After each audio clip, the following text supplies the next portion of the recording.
So lately it seems like pretty much every Bluetooth speaker is more or less the same. A small rectangular box with some sort of water resistant certification just in case you drop it in a pool or something. Now don't get me wrong, those have their place, but where's the innovation? Where's the concept car of Bluetooth speakers that lets the rest of us know what's possible? Say hello to the Monster Solara, a speaker that I didn't know I was looking for. Now I love this speaker, but let's just get this out of the way right now. The Solara isn't for everyone. So this speaker is big at roughly 11 by 14 by 11 and doesn't even bother to try not to be. What I mean by that is that it doesn't pretend to be portable. The design is awkward to hold, even more awkward to carry, and at 9 pounds, good luck bringing this on your next hike. But that said, one perfect use case I can see for this speaker is if you're gonna be going camping for a weekend. If you can just throw this in your car and not worry about physically transporting it, it would make the perfect speaker for a campsite. So let's just start at the top of the speaker and work our way down. And if you look at the top of the Solara, you'll see that Monster included a solar panel. Yeah, you heard that right. Directly under that is something that you wouldn't expect from a speaker claiming to get its power from the sun like Superman.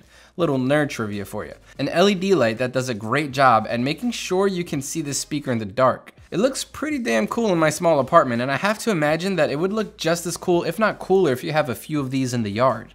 So working our way down the speaker, we get to this hard plastic grille that protects the drivers behind them. Now, the Solara has drivers facing out in every direction, so you get 360 degrees of sound. And unlike some other speakers that claim this, I can confirm that regardless of which direction the speaker was facing in, the sound came through loud and clear. But more on sound quality later. Beneath the grille is where you'll find all of the main inputs and controls, including buttons for music playback, as well as some for controlling different aspects of the speaker.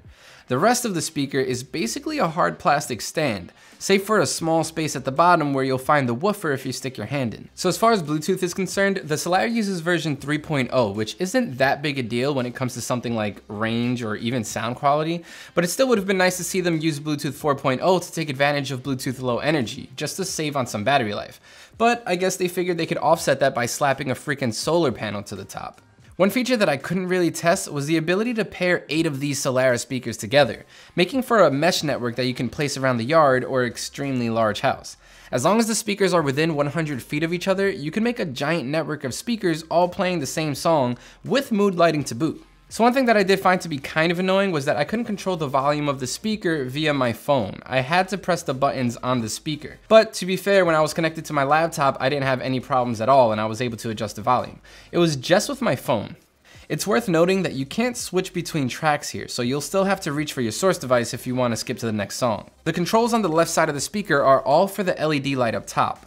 You'll get another power button for putting the speaker in standby mode, a button that controls the LED light or sets a timer, and a third button for changing the color of the lights. You can also control the color of the lights via the Monster app, which, to be honest, is pretty bad, but it gets the job done if you want to cycle through the colors. Under a flap to the right, you'll get a 3.5mm input, if you still believe in that sort of thing, a USB output for charging smaller devices, and a power input for the included DC adapter. So Monster claims a battery life of around 7 to 10 hours of constant playback, but even that could be extended on a bright sunny day.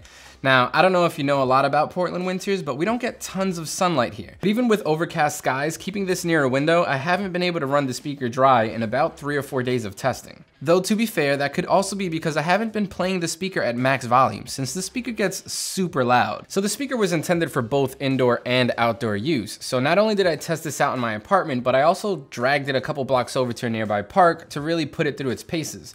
And I came away pretty impressed. For less than the price of something like the JBL Extreme, you get something that's pretty much just as waterproof and even louder.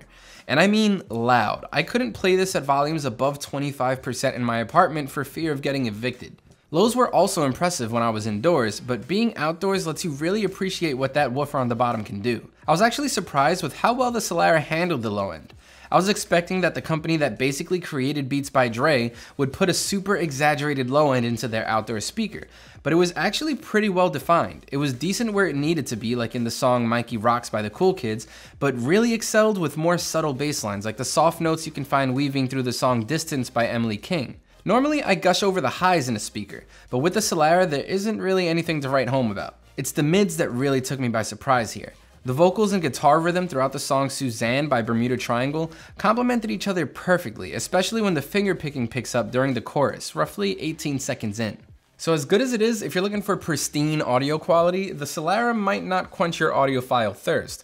But if you want a speaker that's meant to drench large areas in blankets of pretty good sound, the Solara might be the way to go. So at only about $150, it's impressive that sound quality isn't the only thing the Solara has going for it.